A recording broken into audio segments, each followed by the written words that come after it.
The year was 1962, and the winter, like this one, was bitterly cold. A deep freeze had enveloped most of the eastern part of the country, extending all the way down to a small town in Albany, Georgia. Earlier that summer, over 1,000 Black Albany residents stood shoulder to shoulder in the pews of the Shiloh Baptist Church. And they had been gathered to support the ongoing civil rights movement in Albany. They joined their voices to protest the deeply ingrained culture of racism and segregation in Albany. "It looks like the movement is going to break wide open down here," one reporter stated. The Reverend Martin Luther King Jr. and Ralph Abernathy spoke to a feverish crowd, eliciting roars of support from those assembled. Offers to march on City Hall the following day rose up from the congregation. Yet scarcely 6 months later, that reporter returned to Shiloh Baptist only to find a different environment. Scarcely 30 people were gathered in the church this time, listening to an elderly woman coaxing them to launch yet another march on City Hall. So despite the fever and intensity of the summer mass meeting, protests in Albany had slowed to a mere trickle. One writer noted that King ran out of willing marchers before the sheriff ran out of jail space to hold them. Albany, Georgia had been marked for the first mass movement targeted at desegregating a single community in the South. And now it looked like it was a failure. It was a disheartening time in the life of the civil rights movement, as the strategies were in doubt and the very cold weather dampened enthusiasm to turn out, and the organizers were discouraged. So when we come to this annual weekend celebrating the leadership of Dr. Martin Luther King Jr. and the achievements of the civil rights movement, we generally hear stories of triumph and success. And we need those stories, to be sure. Yet Dr. King was, above all, a pastor and a preacher. He knew he needed to offer prophetic sermons, but he also knew he needed to address the uncertainty and doubts of the organizers and allies.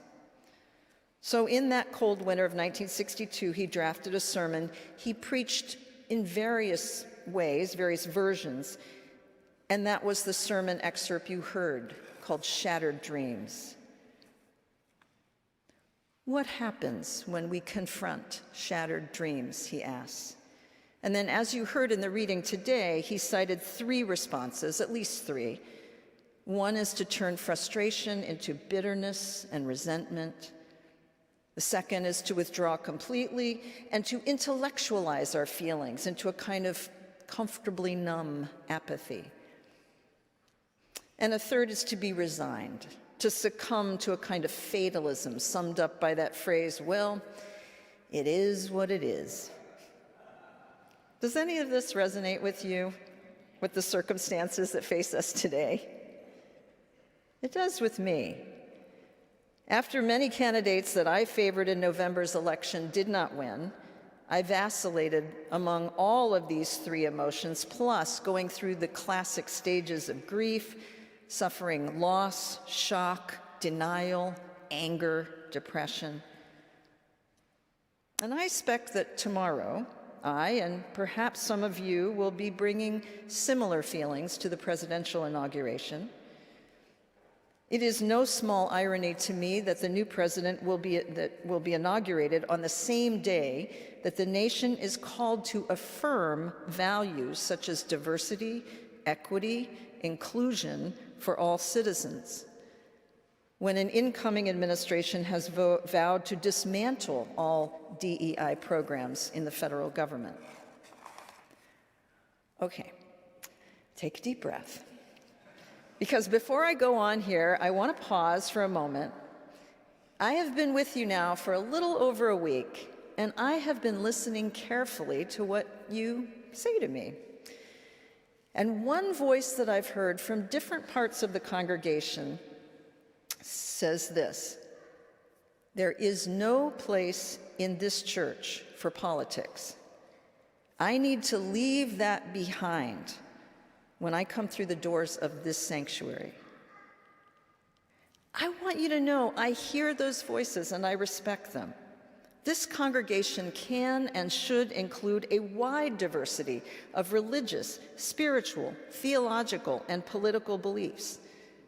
And I expect this congregation, not unlike other UU congregations, includes among its members Democrats and Republicans, independents, libertarians, more. So I want you to hear me say very clearly, I have no intention, no interest in preaching partisan party politics. I do, however, expect to speak to the values upon which Unitarian Universalism has been built and sustained for hundreds of years. Because the truth of the matter is, when we walk out the doors of this sanctuary, the world is still out there waiting for us. And as much as we might like to avoid politics, they have a profound effect, not only on the cost of groceries, but on other concerns which our congregation's values compel us to care about.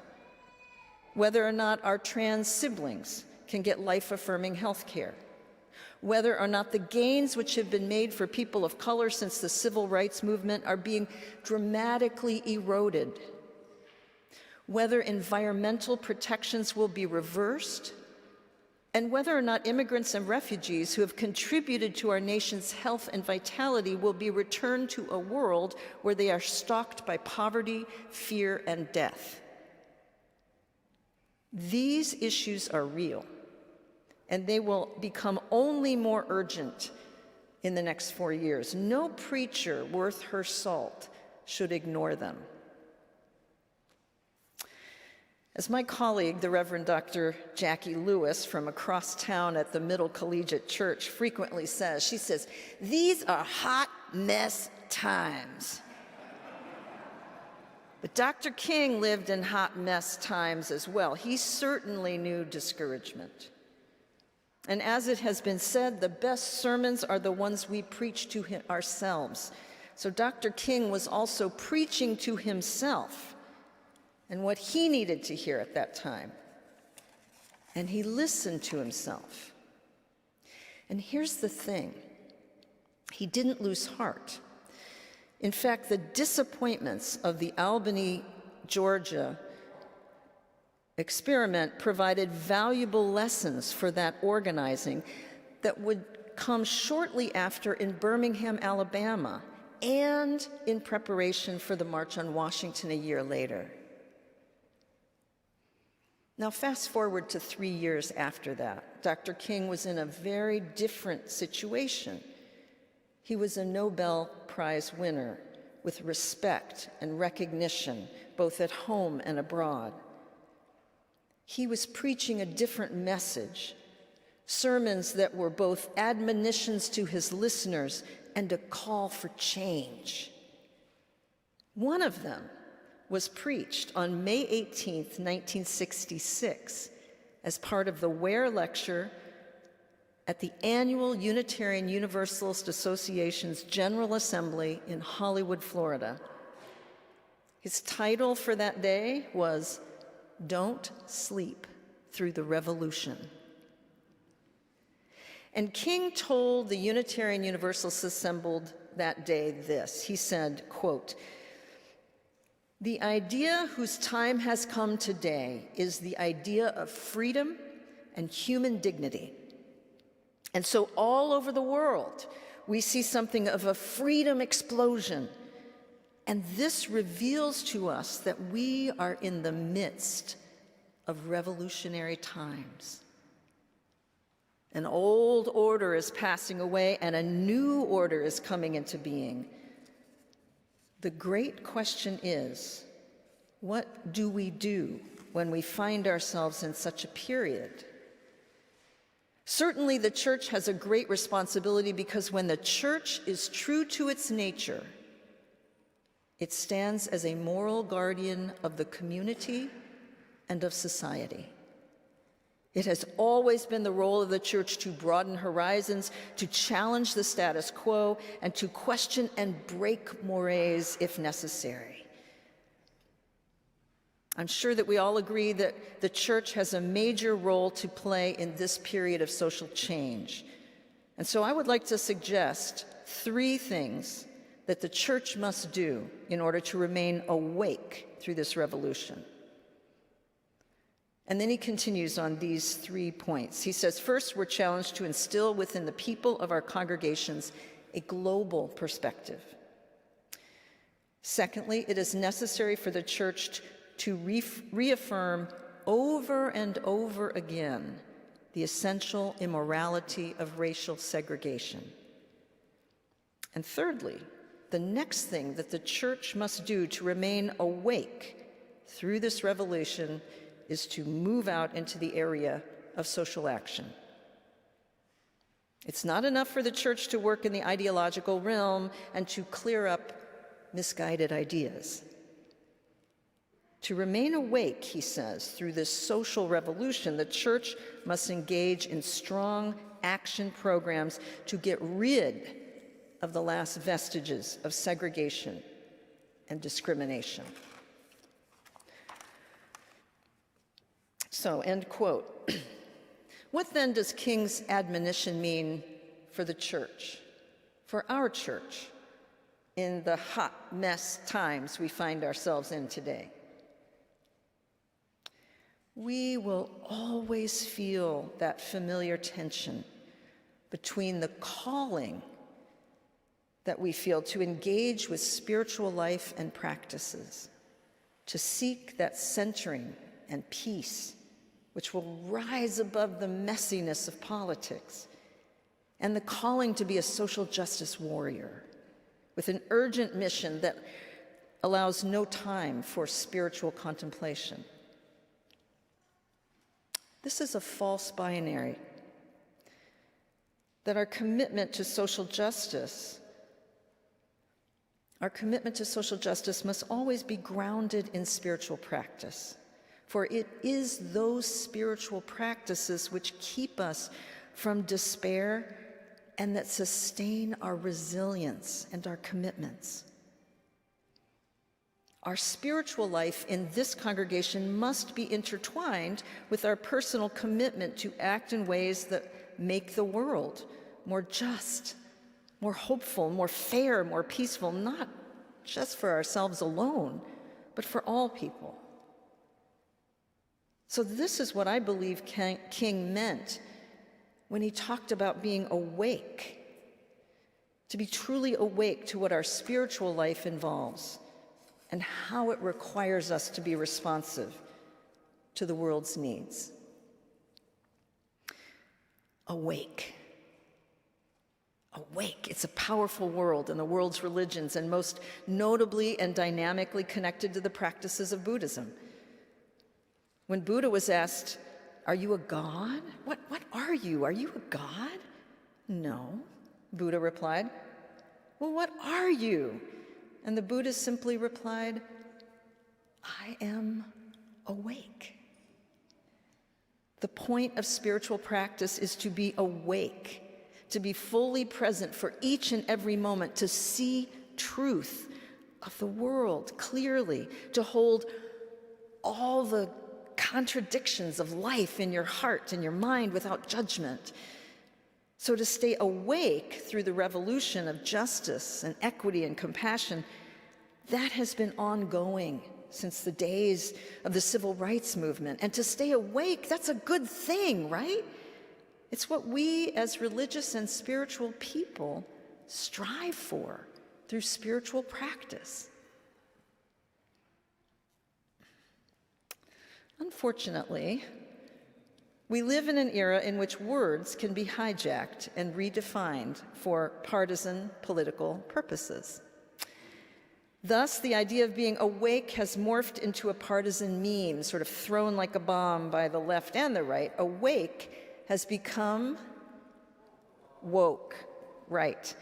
What was an African-American cultural vernacular has become associated with a litmus test of positions on a few issues. The latest iteration of the kidnapping of the word wake to woke by the right can be found in Project 2025's A Presidential Transition Project. Now, I am reading this document.